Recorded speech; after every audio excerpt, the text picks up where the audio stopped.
otros temas a esta hora, Carlos. Así es. Está con nosotros aquí en los estudios de RPP Claudia Paz y Paz. Ella ha sido fiscal general de Guatemala, directora del programa para Centroamérica y México del Centro por la Justicia y el Derecho Internacional. Y aquí en nuestra capital tendremos justamente una conferencia anual de la Asociación de Institutos de Derechos Humanos, ¿cierto? Por primera vez se va a realizar fuera de Europa. Tiene como sede la Pontificia Universidad Católica del Perú. Del 11 al 13 de septiembre ya se está realizando y reúne a más de 80 especialistas de Europa, África y América. Doctora Paz y Paz, ¿cómo está usted? Bienvenida al Perú y bienvenida a RPP Noticias. Muy buenos días, muchas gracias por la invitación.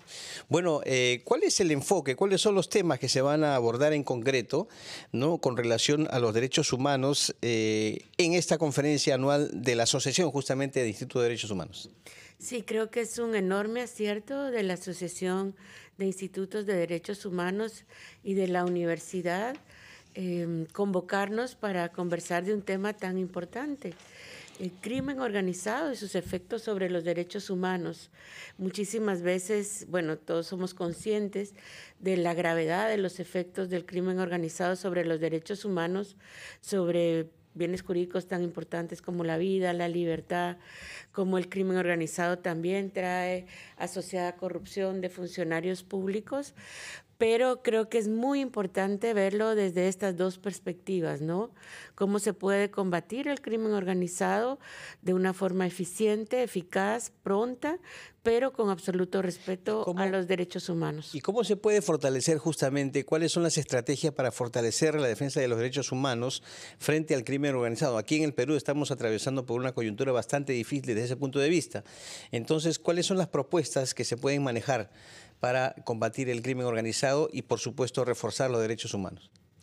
Creo que es un desafío, dado el nivel de complejidad de las organizaciones y redes criminales que se dedican al crimen organizado, pero hay experiencias de cómo la justicia penal, por ejemplo, investigaciones eficientes, investigaciones usando tecnología, investigaciones que se refieren a los fenómenos criminales complejos, investigaciones financieras, sobre todo, a dónde llevan los recursos del crimen organizado, cómo se lavan esos capitales, investigaciones y decisiones judiciales que permitan, por ejemplo, la confiscación de estos capitales, han resultado ser bastante eficientes. En medio de esta situación se ha abierto un debate en nuestro país sobre el sistema interamericano de derechos humanos. El gobierno hace algunos meses ya empezó a decir que evaluaría la continuidad del Perú dentro de este sistema, que se evalúa permanentemente. Si hubiera que hacer un análisis sobre el funcionamiento del sistema, ¿usted cómo lo analizaría? Es decir, ¿cómo debería de pronto hacerse un balance de cómo ha funcionado hasta el momento, en lo que va de su creación, qué cosas habría que mejorar, qué cosas habría que fortalecer y qué corregir? En las Américas y creo que en el mundo tristemente hay un repunte de las tendencias autoritarias, por lo menos en Centroamérica lo vivimos claramente con gobiernos como el gobierno de Nicaragua, que es una dictadura, en El Salvador, que tienen un régimen actualmente de partido único. Y en estos casos, por ejemplo, el sistema interamericano queda como el único y último refugio para las víctimas de graves violaciones de derechos humanos. La Convención, el trabajo de la Comisión Interamericana de la Corte son referentes de estándares de protección que nos permiten, por ejemplo, decir claramente que en Nicaragua se violan sistemáticamente los derechos humanos. Entonces creo que con sus luces y sus sombras hay temas muy importantes en las cuales se puede mejorar el sistema interamericano. Por ejemplo, la demora en que un caso llegue y se obtenga una sentencia. Hay una mora histórica, ¿no?, dada la cantidad de recursos, escasos recursos que tiene el sistema con la avalancha de casos que llegan. Pero a pesar de, por ejemplo, esto que se puede mejorar, creo que el sistema interamericano, como digo, se ha constituido en casos como Venezuela, como Nicaragua, en el último recurso, la última esfera de protección de sus derechos humanos. Ahora, hay quienes consideran de que las decisiones que tome el sistema de derechos humanos interamericano con relación a fallos determinados de un país, como en el caso del Perú, y esto ha sido también otra hipótesis barajada por quienes buscan retirar al Perú del sistema interamericano de derechos humanos, que esas decisiones constituyen una injerencia en asuntos, diríamos, soberanos de un país, en este caso del Perú. ¿Qué opina respecto a este argumento, a esta posición? Pues la adhesión al sistema interamericano, la suscripción de la Convención Americana de Derechos Humanos es un acto voluntario. El Perú soberanamente suscribió y se hizo parte del sistema interamericano. Es una apuesta a ser parte de una comunidad internacional.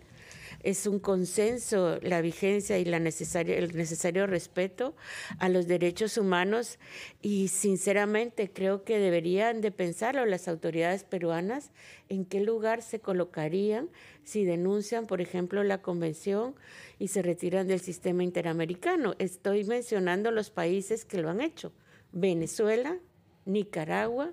Ese es el lugar donde Perú quiere estar ante el resto de las naciones, como un país que se retira del sistema interamericano y denuncia la convención, y decir que claramente es un consenso también de la comunidad internacional en su conjunto que hay conductas que no se pueden tolerar, como los crímenes de lesa humanidad, por ejemplo.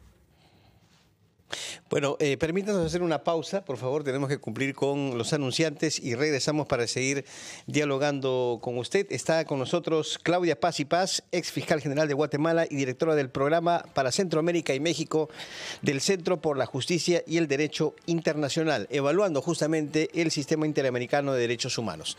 Regresamos con ampliación de noticias.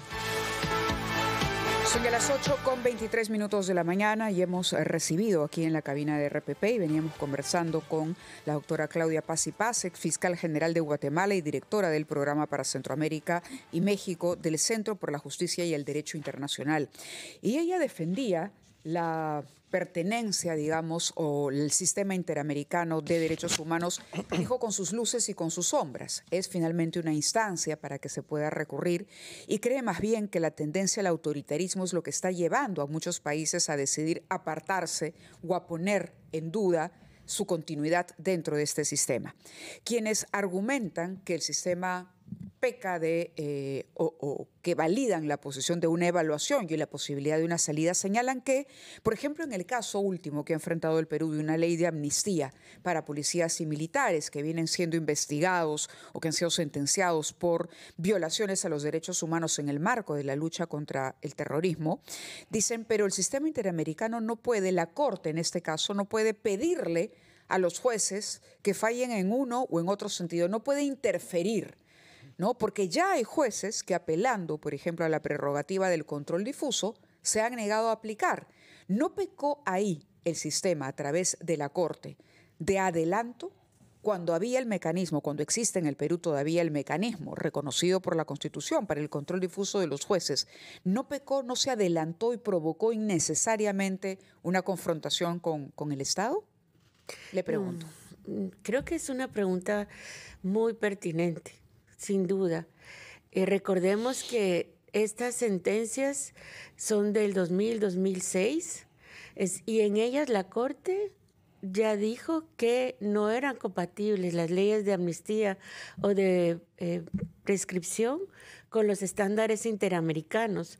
O sea, hace 20, 25 años que la Corte ya se pronunció. Creo que desde fuera y desde dentro, por eso los jueces no la aplican, se mira más bien como la insistencia del Estado peruano de promulgar una ley de amnistía pese a estas sentencias como un desafío a algo que la Corte ya había dicho. Yo saludo que haya jueces independientes en Perú y creo que es algo importantísimo para que se protejan los derechos de las víctimas, pero el Estado de Perú no le puede dejar a los jueces esa tarea, sobre todo cuando alrededor de esos fallos que son importantes, que son correctos, hay denuncias administrativas, hay campañas de estigmatización y los jueces no tienen que cargar con esto. Más bien el Congreso debió de haber cumplido con las sentencias de la Corte porque también son parte del Estado y están obligados por estas órdenes que han sido clarísimas, no solo en la propia sentencia, sino en sucesivas decisiones, resoluciones en supervisión de cumplimiento. Entonces yo sí, obviamente saludo que los jueces se nieguen a aplicar normas que atentan contra la Convención Americana y los estándares interamericanos en la materia, pero es absolutamente insostenible la posición del Estado, que bueno, yo hago la ley que yo quiera, aunque vulnera la Convención Americana, y hay que ver los jueces cómo la aplican o cómo se la arreglan. O sea, el Congreso ahí falló definitivamente. Y hay otro argumento para justamente tratar de justificar esta intención de salida del sistema de derechos humanos, en este caso de la Corte, doctora, en el sentido de que la Corte solamente ha favorecido a quienes, por ejemplo, incurrieron en actos de terrorismo o criminales, ¿cierto? Y que han perjudicado, en este caso, a nuestro país. Y más bien perjudican también a quienes lucharon contra los años de terrorismo que hubo aquí en el Perú, de los años 80, 90. ¿Cómo toma ese tipo de comentarios, esa posición de que la Corte solamente defiende terroristas? Con muchísima indignación. Hay víctimas que fueron niños, ancianos, mujeres embarazadas. Hay conductas, por ejemplo, violación sexual. O sea, eso no tiene ninguna justificación. Creo que era totalmente legítimo el esfuerzo del Estado de Perú entonces por combatir los actos de terrorismo y tenían todo el espacio jurídico, todo el poder de la justicia penal pues para investigarlos, procesarlos y sancionarlos si era el caso. Pero matar, violar, desaparecer, esas no son conductas que se puedan justificar. Y me parece exageradamente doloroso que en este momento las víctimas todavía sufran el estigma de haber sido terroristas, cuando sus familiares fueron asesinados, cuando fueron violadas, cuando sus familiares continúan desaparecidos. O sea, no es una democracia, no es un Estado de Derecho cuando desde las más altas autoridades se les tilda a las víctimas de graves violaciones de derechos humanos de terroristas. Y eso para mí es también, lo recibo con indignación y con mucha tristeza. Perú fue un faro en la defensa de los derechos humanos con las primeras sentencias. Todos en América Latina volteábamos a ver cómo fueron estos juicios emblemáticos y eran un ejemplo a seguir. Tristemente ahora los vemos con tristeza, con indignación y con el reproche de haber abandonado el concierto de naciones democráticas a favor de los derechos humanos. De acuerdo. Muchísimas gracias, doctora Claudia Paz y Paz, por estar con nosotros. Que tenga buena estadía en nuestro país. Le agradecemos que haya compartido con nosotros estas impresiones. Ex fiscal general de Guatemala, directora del Programa para Centroamérica y México del Centro por la Justicia y el Derecho Internacional, que participará en un importante evento aquí en nuestra ciudad. La Pontificia Universidad Católica albergará la conferencia anual 2025 de la Asociación de Institutos de Derecho